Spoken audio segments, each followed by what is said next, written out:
Hello friends, welcome to Devshree fashion and lifestyle. तर आज तुम्हाला एक ब्लाऊज दाखवणार आहे ज्याच्यावर रेडीमेड वर्क केलेलं आहे. याचं कटिंग मी करून घेतलेलं आहे. तर हे बघा, हे असं डिझाईन याच्या बॅकला जे आहे ते दिलेलं आहे. लिप शेपमध्ये आपल्याला याचा गळा करायचा आहे. तर कस्टमरची स्पेशली डिमांड होती की सॅटिनचं अस्तर त्यांना हवं होतं. तर हे बघा, हे सॅटिनचं अस्तर मी इथे घेतलेलं आहे. त्याचे कटिंग वगैरे पण इथे करून घेतलेलं आहे.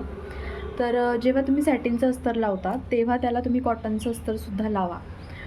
मला माहिती नाही, बऱ्याच जणांना ही गोष्ट माहिती असेल किंवा नसेलही, म्हणून मी ही माहिती तुम्हाला आजच्या व्हिडिओमध्ये सांगत आहे की जेव्हा तुम्ही नेटचं फॅब्रिक वर स्टिचिंग करत असाल तर त्याला तुम्ही सॅटिनचं जर अस्तर लावलं तर ते जास्त चांगलं दिसतं आणि जास्त फिनिशिंगमध्ये तो कापड दिसतो.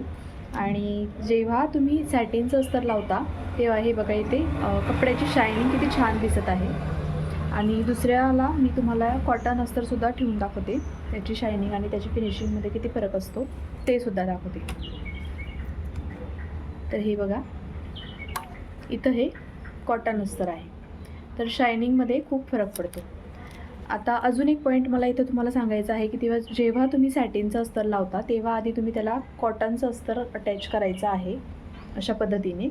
आणि मग या दोघं अटॅच केलेल्या अस्तरवर तुम्हाला मेन फॅब्रिक जो आहे तो अटॅच करायचा आहे. तर हे बघा, त्यामुळे फिनिशिंग खूप छान येते तुमची. चलो, बाय बाय.